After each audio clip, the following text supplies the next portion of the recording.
da ita kuma in tana da hankali in ta fahimci haka ta ƙi auren shi fiti-fiti ɗaya kenan, ko kuma a'a ba haka ba ne, zahirin shi nagarta da kirki, ƙila kuma yaudararsa ya yi ba mai sallan ba ne, amma don a yadda da shi ya nuna na Allah ne shi, sai daga baya ya bayyana kalar shi ƙarara.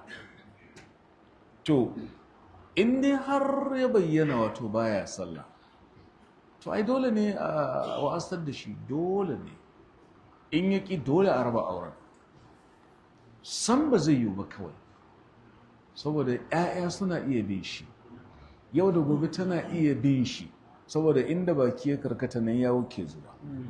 To da abin da ya kamata kenan iyan su, to tunda dai ga yanda halin ka ya bayyana, to wallahi dole za mu raba auren, li'annaka la tusalli.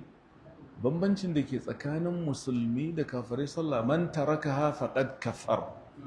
Don me za a ce ba ka sallah?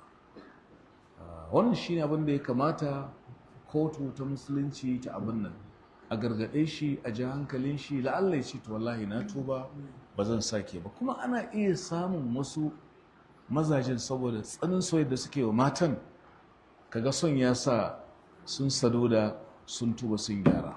Allah ya kyauta. Amma dangane da ɗaya maganan ba ta ma da daɗin ji.